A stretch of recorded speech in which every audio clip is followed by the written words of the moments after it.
Shrimad number 609 तारीख 8/8/1998।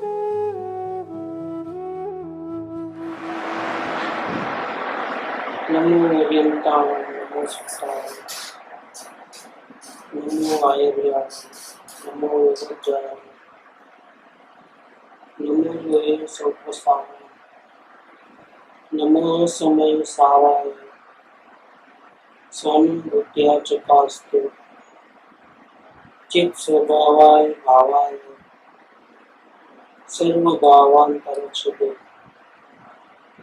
मंगलम भगवान वीर मंगलम गौतमो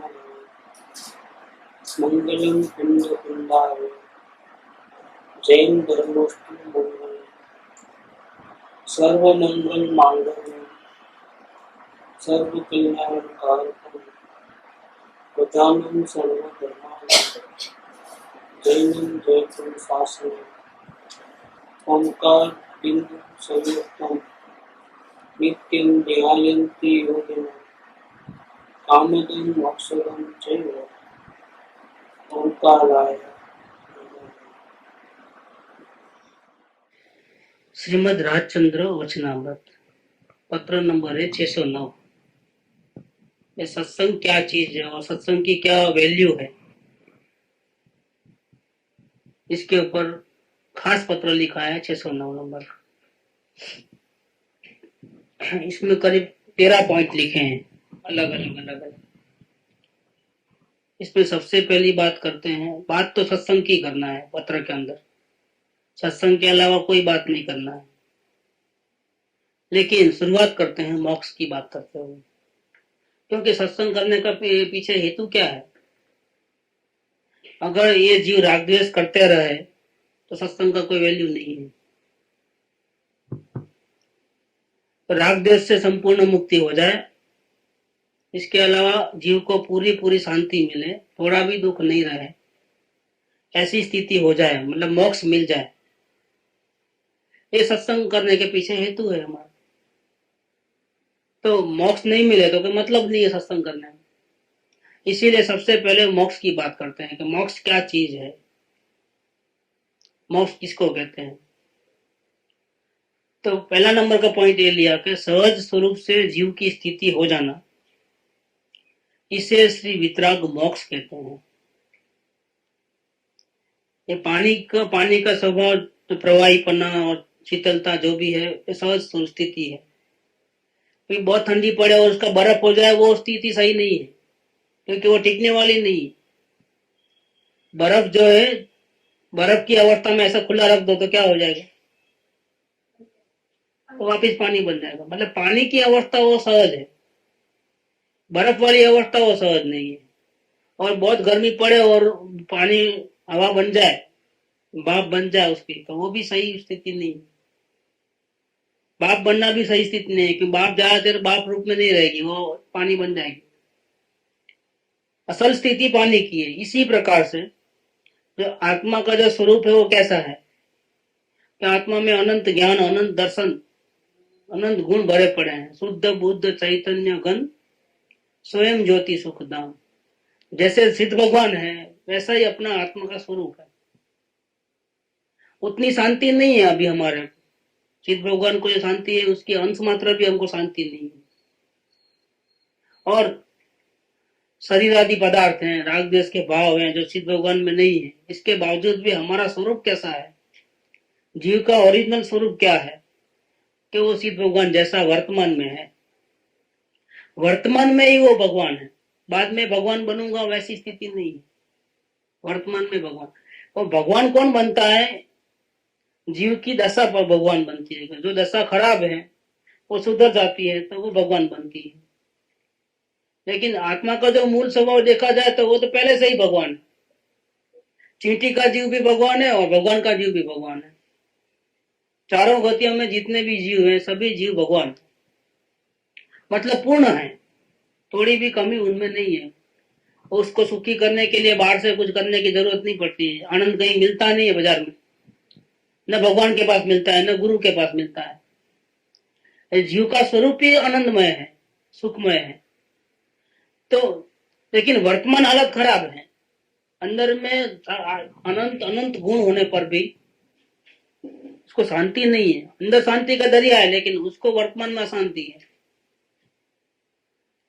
तो मोक्ष किसको कहते हैं कि जैसा उसका मूल स्वभाव है अनंत शांतिमय, वैसे उसकी दशा भी ऐसी हो जाए, जो वर्तमान में अशांति है वो अशांति निकल जाए, जैसा अंदर में स्वरूप है वैसी पूरी की पूरी शांति मिल जाए, थोड़ी भी तकलीफ ना हो, थोड़ा भी दुख ना हो, अंश मात्र भी, और संपूर्ण सुख हो। इसको श्री वितराग मोक्ष कहते हैं। वितराग माने जिनेन्द्र भगवान, अर्यंत देव, आचार्य देव, ज्ञानी पुरुष जो भी वितराग हैं, वो उनको मोक्ष किसको कहते हैं? आत्मा की सहज स्थिति को मोक्ष कहते हैं। नंबर 2, जब आत्मा में इतना आनंद भरा पड़ा है, इतने गुण पड़े हैं,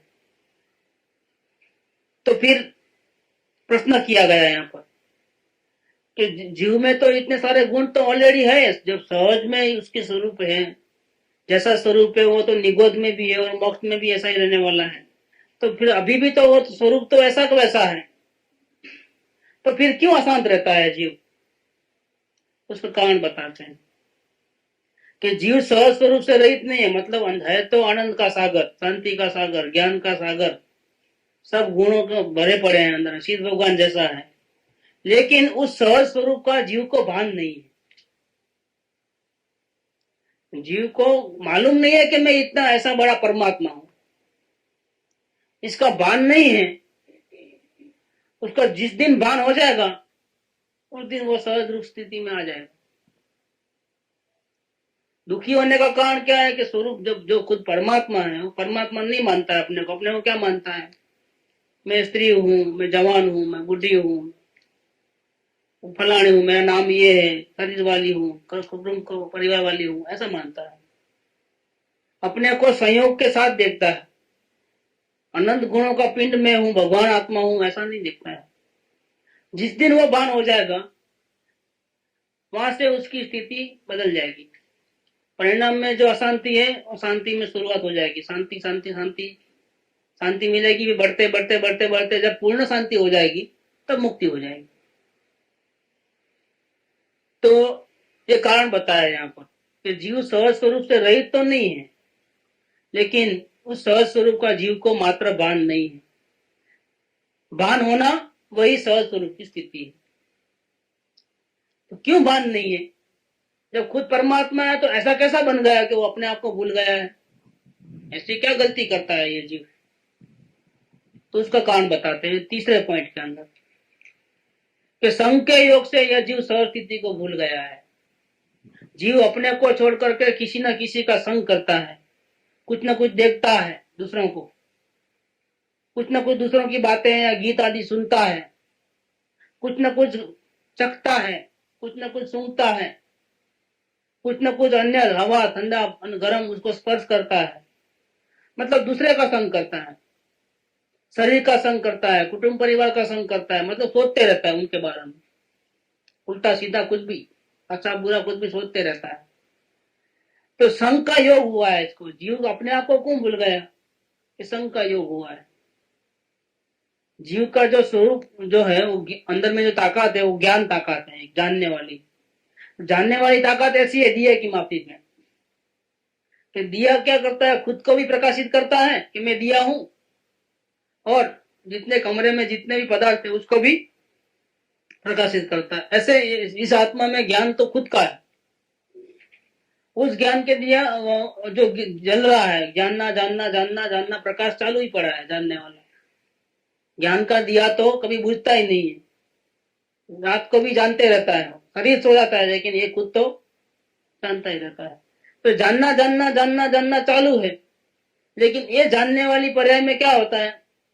दूसरे पदार्थ भी दिखते हैं, कोई आवाज सुनाई देती है, कोई कलर आदि दिखता है, कोई स्वाद आदि चखने में आता है, कोई सुगंध का भान होता है, ठंडी गर्मी का भान होता है।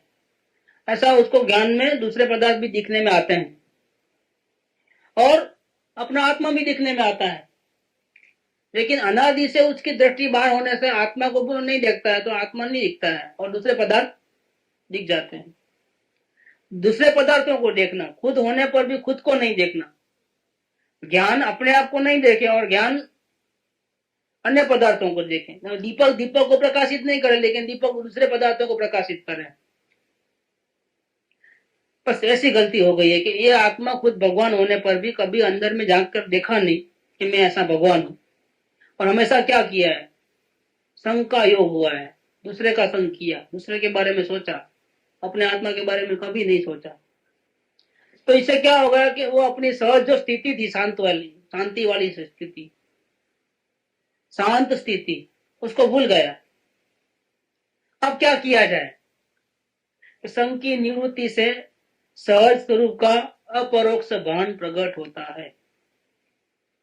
ऐसी गलती जो किया है कि ज्ञान ने हमेशा अन्य पदार्थ को जाना, ज्ञान ने कभी भी अंतर्मुख होकर के अपने आप को नहीं जाना। ऐसी स्थिति रही अनंत काल से अब तक।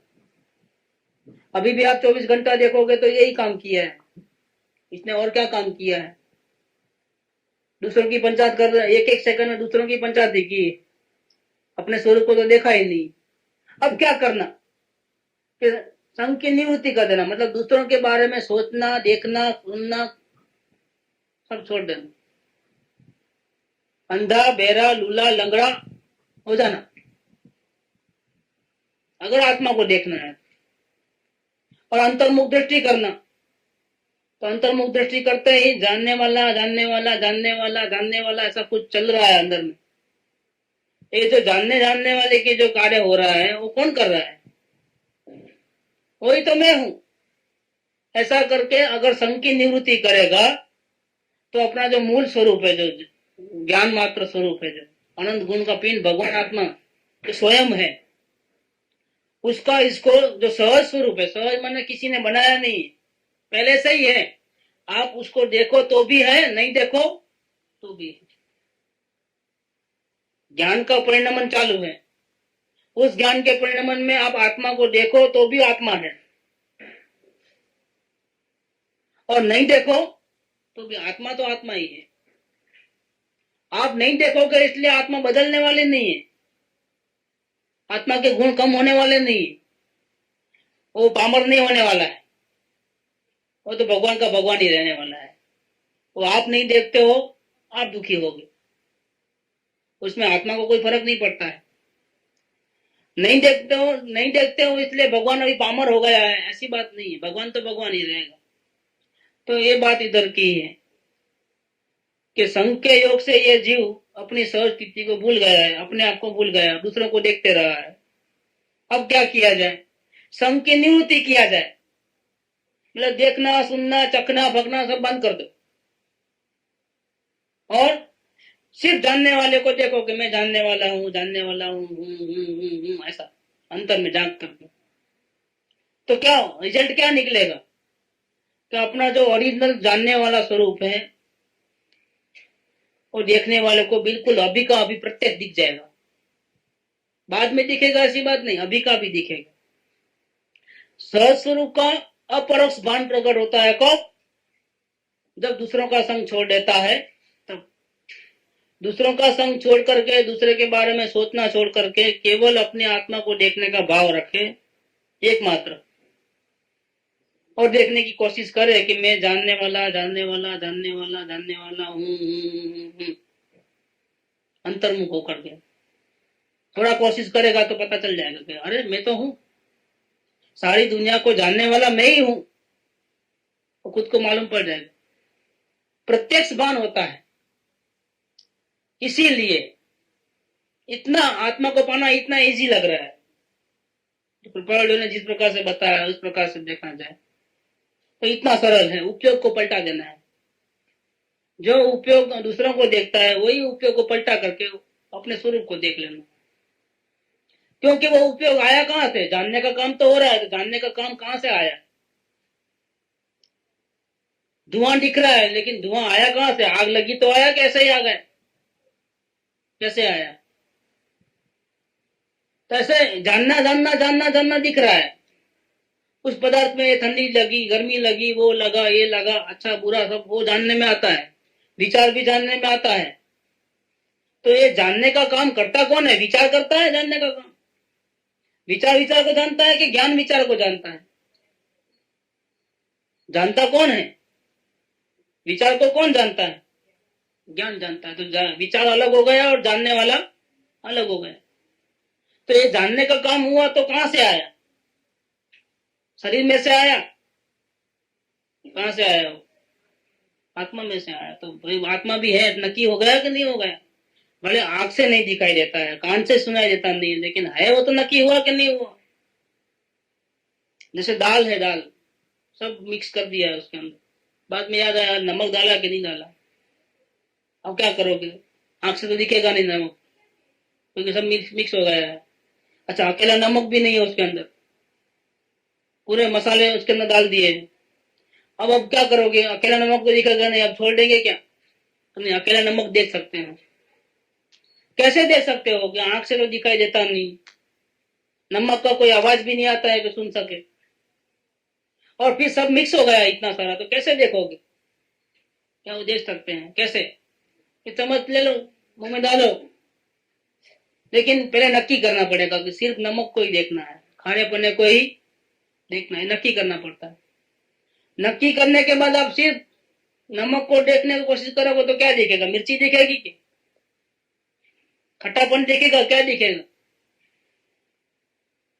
बराबर ध्यान चले आता है वहां पर ना, दिखता नहीं था ना, सुनाई देता नहीं था ना, फिर कैसे मालूम पड़ गया? सबके बीच में, सबके बीच में मालूम पड़ गया, क्योंकि ज्ञान में ऐसी ताकत है।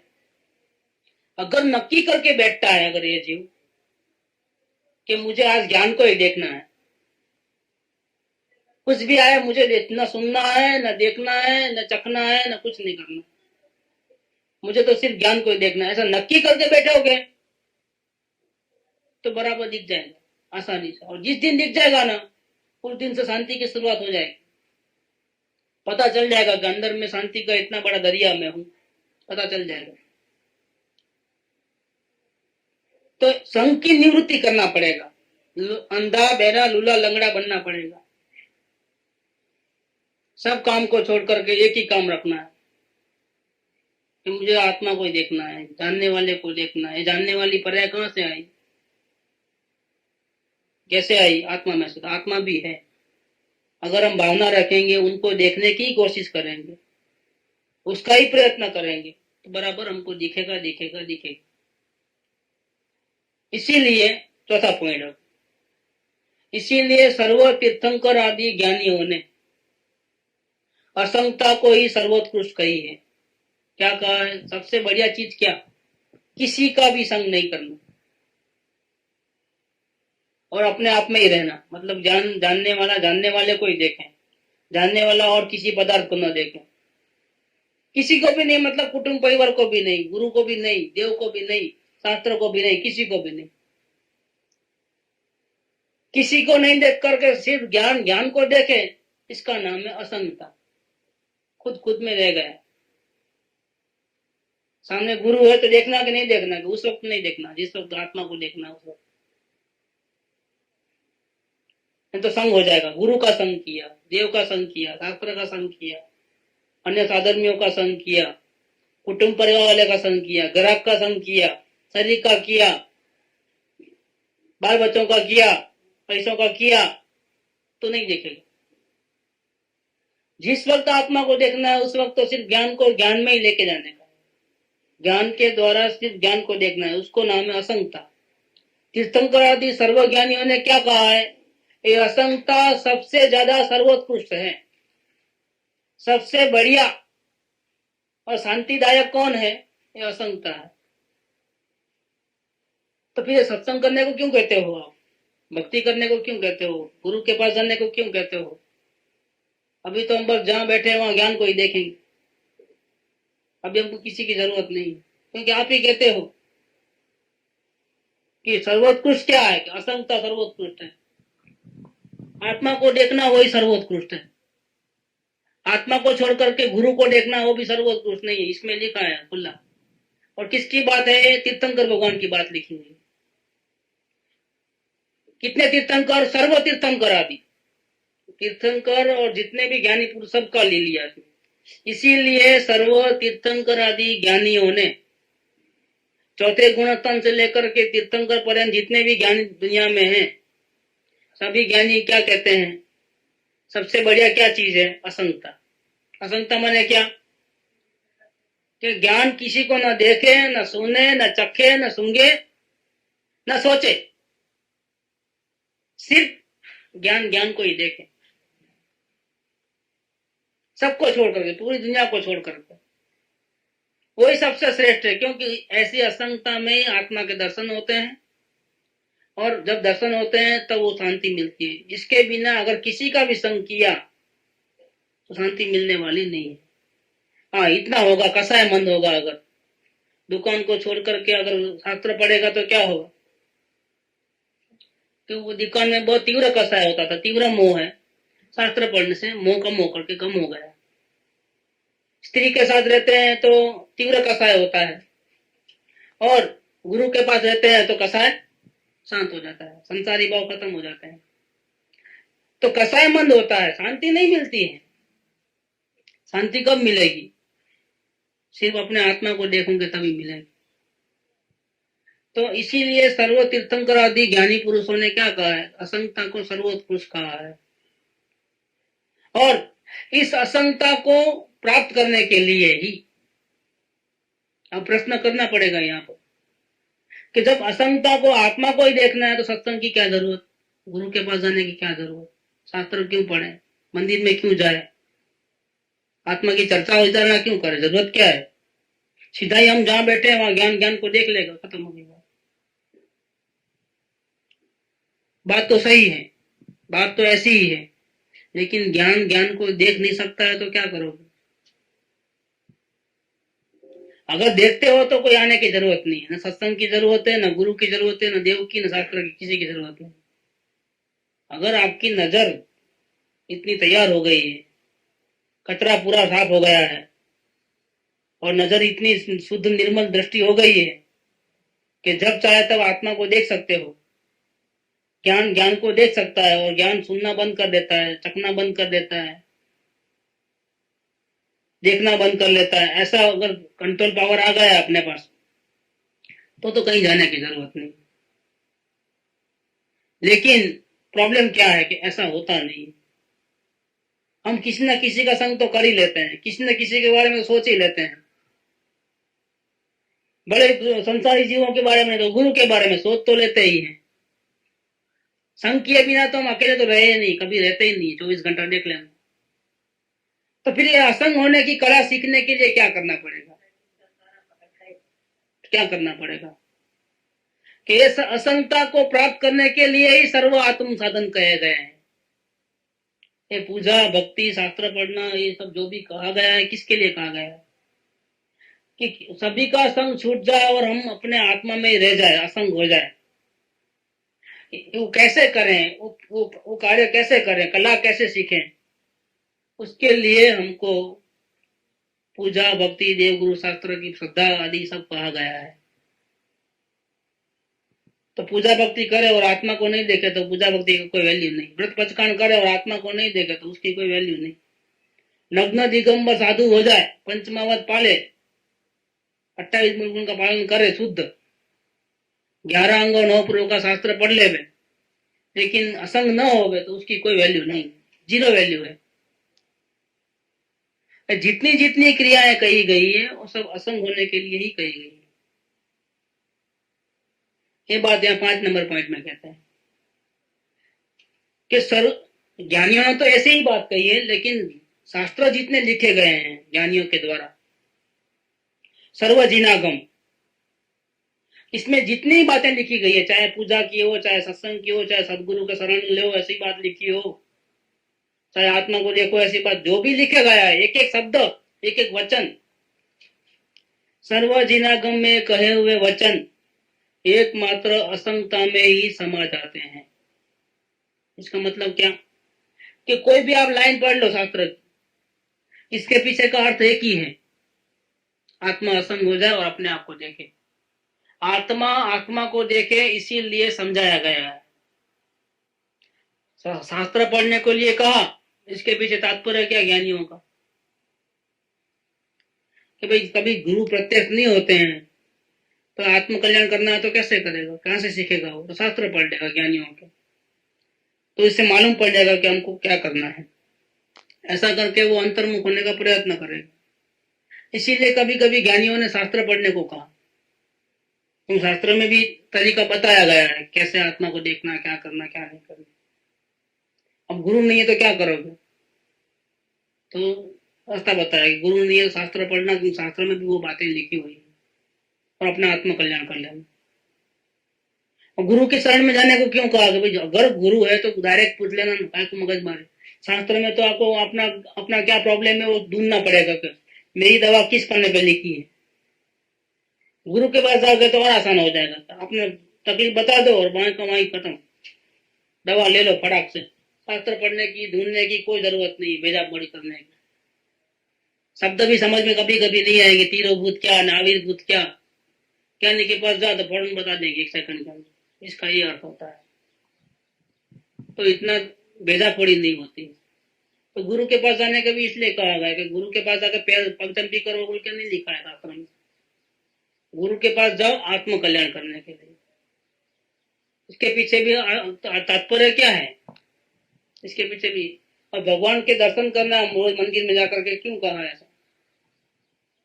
उसके पीछे भी वही तात्पर्य है कि अपने को मालूम पड़े कि जो पूर्ण सुखी है, ऐसे जो जीव है, उसकी स्थिति कैसी होती है। जिसको अनंत शांति मिली है, ऐसे भगवान जो है वो कैसे रहते हैं।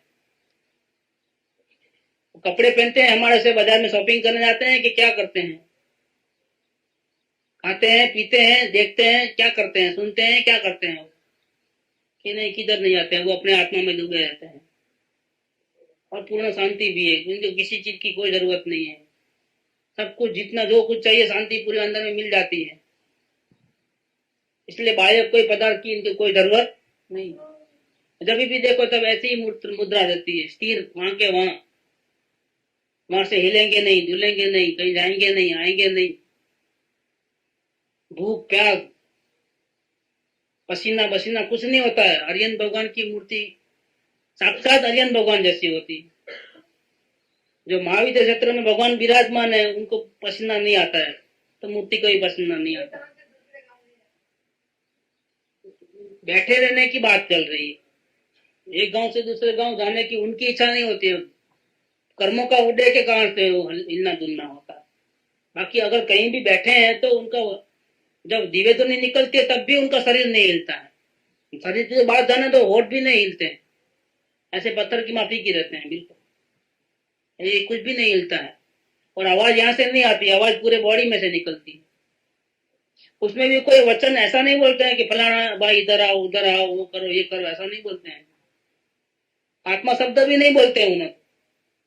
उनके आवाज तो एक ही बात निकल, ओम ओम ओम यही निकलता है। दिव्य ध्वनि में दूसरा आवाज निकलता ही नहीं। सारे बॉडी में से ओम ध्वनि निकलता है। उस ओम ध्वनि का ये चमत्कार है कि 700 भाषाएं हो जाती है। कितनी? एक दो नहीं, कितनी? अपने आप 700 भाषा हो जाती है।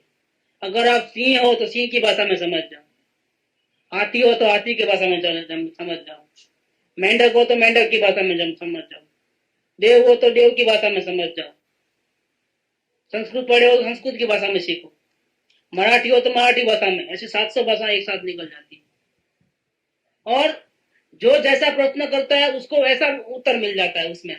भगवान किसी को अलग अलग उत्तर नहीं देते हैं, न सामने देखते हैं न कुछ करते। तो ऐसी भगवान की वितराग मूर्ति मंदिर में रहती है। साक्षात भगवान जैसे होते हैं वैसे। न उनको भूख लगी है, न प्यास लगती है, न कहीं आना जाना है, न पसीना है, न रोग है, न शोक है। 18 प्रकार के दोष आर्यन भगवान को नहीं होते। शास्त्र में लिखी हुई बातें पूरी। जैसे भगवान की मूर्ति होती है वैसे ही भगवान की मूर्ति। इसलिए भगवान को देखने के लिए और हमको ऐसा बनना है तो हमको क्या करना चाहिए वो सीखने के लिए हमको भगवान मंदिर में जाओ ऐसा बोलते हैं।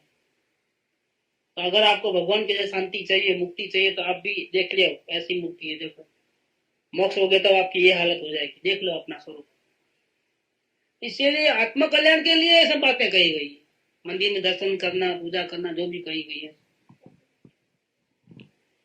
तो सर्वभाव से सर्वजिनागम में कहे हुए एक भी वचन हो, सिर्फ असंगता में ही समा जाते हैं, क्योंकि वह होने के लिए ही वे सर्ववचन कहे हैं। जितने भी शास्त्रों में एक शब्द भी लिखा गया है तो वो आत्म कल्याण करने के लिए लिखा गया है।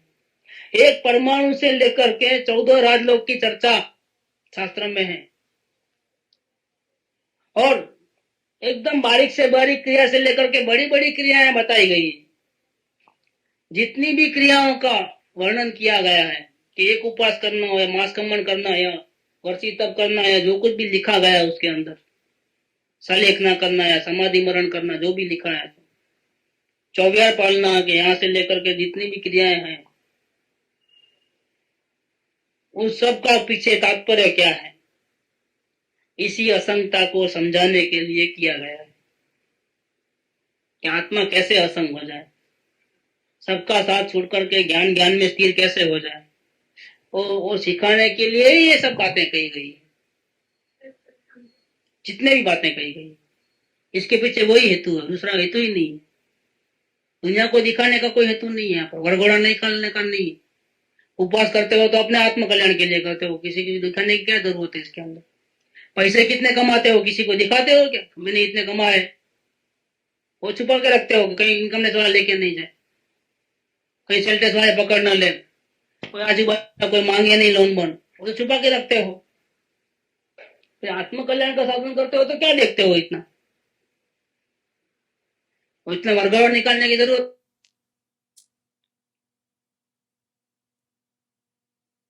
बाद में कुछ रखा ही नहीं हमारे। फिर क्यों उपयोग बाहर चले आता है घड़ी घड़ी? क्या गलती हो रही है? ये गलती हो रही है कि जानने में या अनजाने में अपने निमित्त से कहीं कोई भी जीव को तकलीफ होती है। हाँ, आत्मवाद भी मिल सकता है और भविष्य भी मिल सकता है।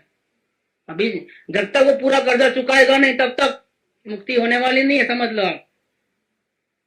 एक भी जीव को दुखाया है, जाने और अनजाने में तकलीफ पहुंची है, उसका जो कर्म बंधन हुआ है उसको चुकता किए बिना मुक्ति होने वाली नहीं है। ये समझ के चलो आप। ज्ञानी हो तो भी, बड़े बड़े मुनिराज हो तो भी चुकाना तो पूरा करना पड़ेगा। इस संसार का पूरा हिसाब किताब हर एक जीव के साथ चुकते करना पड़ेगा। इसके बाद आप जाके विराजो शांति से। जब तक शांति से विराज नहीं होने का शीतल शिला पे बन ही नहीं सकते परमात्मा जब तक। तो सभी कर्मों का अभाव, हालांकि किसी को समझाने का बाकी रह गया हो तो हरियन दशा में भी समझाना पड़ेगा, नहीं चाहते हुए भी। हरियन भगवान को इच्छा नहीं है समझाने की, लेकिन वाणी निकलती है। क्यों? तो कई जीवों को समझाने का उदय है, अभी कर्जा पूरा करने का, वो भी एक।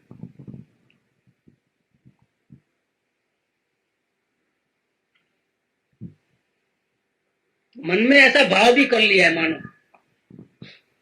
बेचारा ये समझ जाए तो अच्छा, मैं इसको समझा दूं तो अच्छा, उसका कर्म बंध गया है और समझाने का मौका नहीं मिला है तो मुक्ति नहीं होगी, क्योंकि वो उसको समझाना पड़ेगा। जब तक नहीं समझाएगा तब तक मुक्ति नहीं होगी। और जो कर्म बंधन हो गया है, ये तीर्थंकर को ज्यादा देर तक क्यों लेना पड़ता है? तीर्थंकर के सामने दूसरे जीव आता है, वाणी सुनता है, अंतर्मुख होकर करते हैं और आत्मज्ञान होकर के केवल ज्ञान होता है और मोक्ष भी हो जाता है उसका। और तीर्थंकर यहाँ का यहीं रहते हैं, क्या कारण है? ऋषभदेव भगवान उपदेश देते रहते हैं। बाहुबली को वैराग्य आया, दीक्षा भी ले लिया, साधना भी कर ली, केवल ज्ञान भी हो गया और मोक्ष में भी चले गए, और वे पड़े हैं यहीं ऋषभदेव भगवान समोतरण में। अरियंत अवस्था में भी आप छुटकारा होने वाला नहीं है, बहुत बड़ा आयुष्य बन जाएगा। आयुष्य इतना बड़ा हो जाएगा कि आपको समझाना पड़ेगा सब। ये विहार क्यों करना पड़ता है तीर्थंकर भगवान को? इच्छा तो नहीं है, पूर्ण वितराग है, इसको समझाऊं उसको समझाऊं, ऐसा फिर गांव गांव क्यों घूमना पड़ता है? तो उन जीवों का ऐसा भाग्य होता है और इनका ऐसा योग बन जाता है पूर्व पुण्य का, इसलिए उनका विहार होता है आकाश में, आकाश मार्ग पे चलते हैं, इसलिए ऐसा होता है। लेकिन ये जितने भी पूर्व के पाप किए हो या पुण्य किए हो, सबका हिसाब किताब चुकते किए बिना आप सिद्ध भगवान नहीं बन सकते। कोई छुटकारा मिलने वाला नहीं। तो बात ये चलती है कि एक परमाणु से लेकर के 14 राजलोक की और निमेष उन्मेष से लेकर के शैलेशीय अवस्था पर्यंत की सर्व क्रियाओं का जो वर्णन किया गया है वो इसी असंगता को समझाने के लिए किया गया है। कंदमूल नहीं खाना, इसके पीछे भी ये आत्मकल्याण है। पुण्य नहीं करना, किसी को समझाना नहीं, इसके पीछे भी आत्मकल्याण की बात है। क्योंकि समझाना जाएगा तो पुण्य बन जाएगा, तो फिर कॉन्ट्रैक्ट हो जाएगा वापिस। इसके पीछे भी वही आत्मकल्याण का ही हेतु है, और ज्ञानी के वचन में कोई दूसरा हेतु ही नहीं है किसी प्रकार का भी। अब कहते हैं 6ठे नंबर पॉइंट के अंदर, तो बात तो बड़ा आसान है, फिर ज्ञान ज्ञान को देखना, और तो कुछ करना है नहीं। मुक्ति पाने के लिए एक ही काम है, दूसरा काम तो नहीं है। लेकिन सर्वभाव से असंग हो जाना यह सबसे दुष्कर से दुष्कर साधन है। हो सकता है क्या? चाहते तो है अभी कि ज्ञान ज्ञान में स्थिर हो जाए, कहीं को झंझट हो किसी की, न खाना न पीना न कुछ करने की जरूरत नहीं है, अपने आप शांति मिलती है तो काय को मगजमारी करना।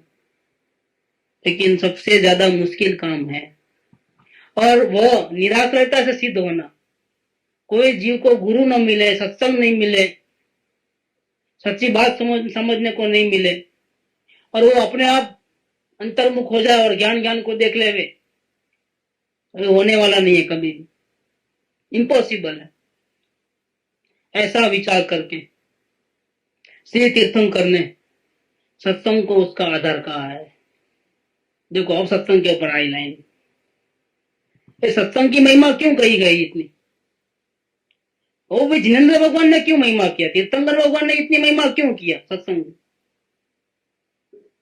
इसीलिए किया है कि कोई भी जीव जब तक सही बात सुनेगा नहीं, समझेगा नहीं, तब तक वो अंतर्मुख कैसे होगा?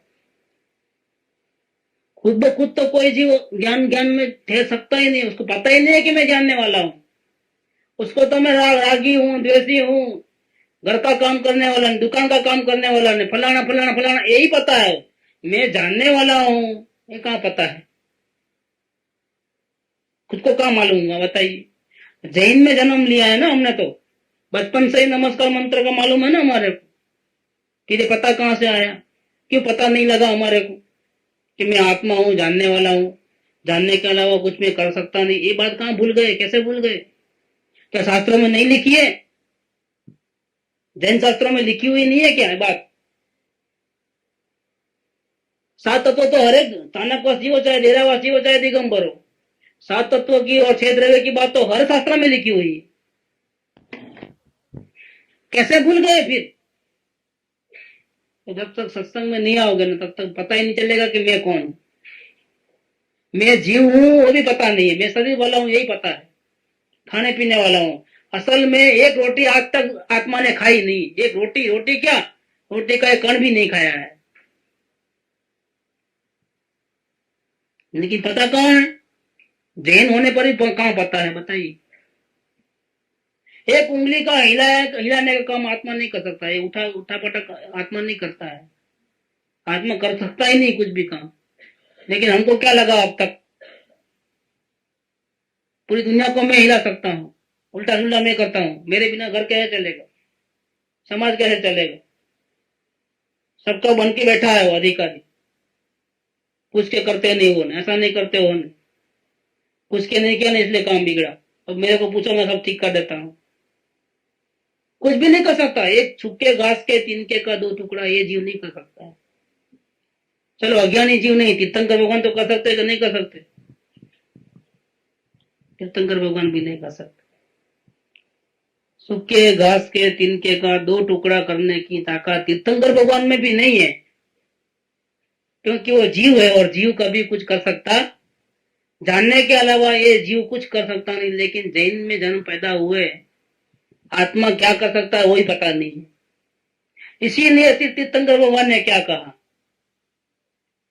सत्संग को उसका आधार कहा है, कि जिस सत्संग के योग से जीव को सहज स्वरूपभूत असंगता उत्पन्न होती है। अगर ये सत्संग में आएगा, अपना मूल स्वरूप क्या है वो सुनेगा, समझने की कोशिश करके समझेगा और अंतर्मुख होगा, प्रयास करते करते, वेद ज्ञान करते करते और जब ऐसा प्रयास करते करते जब ज्ञान सभी जगह से हट करके अपने ज्ञान को देखना चालू करेगा, तब जाकर के अपना शुरुआत होगी। धर्म की शुरुआत तब होती है, सम्यक दर्शन तब होता है, इसके पहले नहीं होता है। दीपक दीपक का देख लो ना, ज्योत कैसी होती है। दीपक की ज्योत दूसरों को भी दिखाती है और अपने को भी दिखाती है। ज्योत दो है कि एक है? ज्योत कितनी है? दो है क्या? तो दीपक को दिखाने वाली ज्योत अलग और दूसरों को दिखाने वाली ज्योत अलग। कितनी है ज्योत? एक ही है। ज्योत एक ही है, लेकिन नजर बाहर है तो दूसरा दिखता है, और नजर अंदर है तो अलग दूसरा दिखता है। नजर कहाँ? नजर के ऊपर से दूसरों को जानने वाला ज्ञान और अपने को जानने वाला ज्ञान। ज्ञान तो वही का वही है।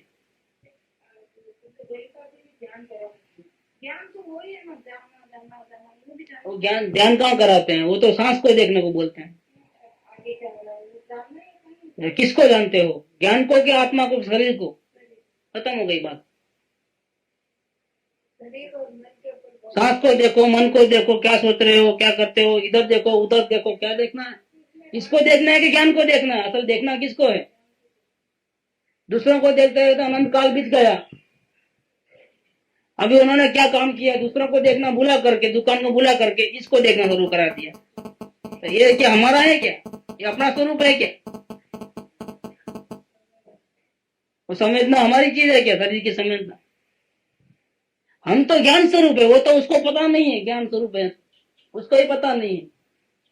कैसे दिखे बोलेगा कि ज्ञान को देखो कर? ये तो ज्ञानी के सिवा किधर बात सही मिलने वाली नहीं है। ज्ञानी पुरुष के सिवा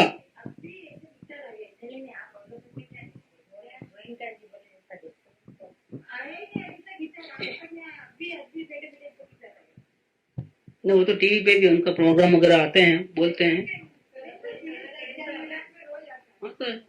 मेरे पास तो किताब है उसकी, उनकी की। लेकिन जैन दर्शन की बातें जो गहराई है जैन दर्शन के अंदर, इधर भी नहीं। तो कल परसों पढ़े थे ना, 17 साल की उम्र में जो कृपालुदेव ने लिखा है, यही सवाल है कि जैन दर्शन में और बौद्ध धर्म में क्या अंतर है। दूसरे लोग भी जैसे जैन दर्शन में पंच महाव्रत 28 मूल गुण है, वैसे उनमें ही 5 सील है, और दूसरे में 5 याम है। हिंदी धर्म में, वेदांत में 5 याम होते हैं। तो क्या अंतर है? सब तो एक ही तो है बराबर, नाम अलग अलग है। आप लोग 5 महाव्रत कहते हो, उन लोग 5 सील कहते हैं, और उन लोग कहते हैं 5 याम बोलते हैं। क्या फर्क पड़ता है? कुछ फर्क नहीं पड़ता है। सब अपना अपना धंधा लेके निकले हो तो बात लेने दे। बोले कृपालुदेव 17 साल की उम्र में बोलते हैं, क्या फर्क है बताता हूं करके उन्होंने खोल के बताया है। इस किताब के अंदर है कि उनमें और उनके 5 सील में और हमारे 5 महाव्रत में कितना अंतर है, इन्होंने बताया है। कितनी उम्र में? 17 साल की उम्र में। और हमको पता नहीं कि विपස්සना क्या चीज है और आत्मज्ञान क्या चीज है। कितनी उम्र हो गई हमारी? हम तो जैन में पैदा हुए, वो जैन में पैदा नहीं हुए थे। कृपालुदेव जैन ही नहीं थे कुछ, वो वेदांत में पैदा हुआ है। इसके बावजूद भी उनको पता था कि जैन दर्शन कितना महान है।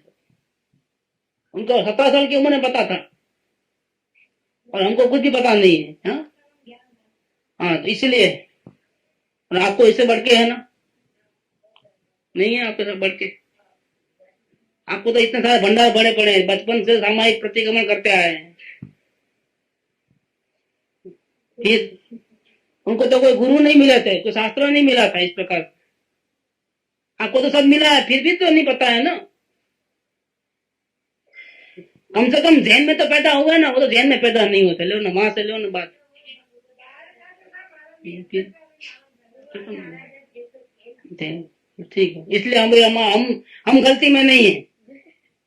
अगर हमको मालूम नहीं है तो हम गलती में नहीं है, क्योंकि उनको हमको जाति समान होता तो हम भी जान लेते थे। इसमें कौन सी बड़ी बात है?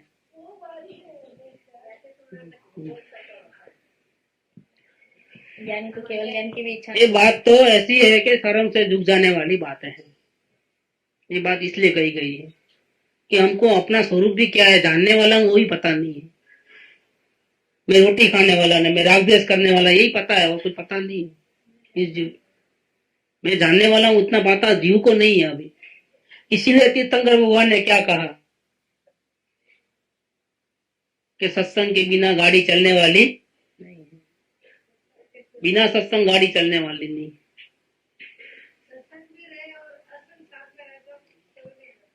असंग तो होना ही है।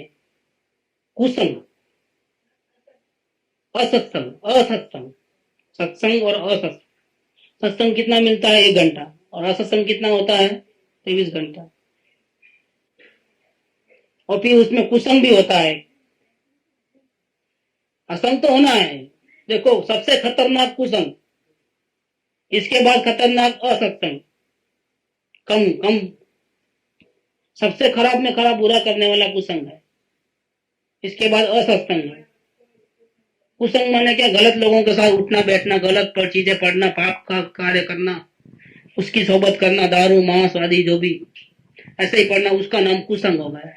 या जो जिनेन्द्र देव की विराधना करता है, साधु नहीं होते भी साधु मनाता है अपने आप को, शास्त्र की पूजा भक्ति करता है, इनका संग करना वो कुसंग है। और गलत शास्त्र पढ़ना, पढ़वाना, और पढ़ता है उसको अनुमोदन करना, गलत भगवान को मानना, कुदेवियों को, और वितरा को भी राग स्वरूप में मानना, कपड़े वाले, मुकुट वाले, चक्षु वाले, ऐसा रागी बना करके पूजना। और कोई पूजा करता है उसकी अनुमोदना करना। हमको क्या करने का है? भले न करता है, भगवान की पूजा करता है ना, महावीर स्वामी का ही नाम लेता है ना, नहीं चलता। ये सब कुसंग हो गया। क्या हो गया? कुसंग में जाता है पूरा। ये कुसंग सबसे ज्यादा खतरनाक है। इसके बाद असत्संग, कुटुंब घर परिवार के साथ में रहना, व्यापार धंधे में सबको साथ में कांटेक्ट में आना, समाज के परिचय में रहना, अड़ोस पड़ोस के परिचय में रहना, पेपर पढ़ना, ये सब जाता है असत्संग में जाता है। सत्संग तो जहां आत्म कल्याण के हेतु से कुछ धर्म की बातें होती है, उसका नाम है सत्संग।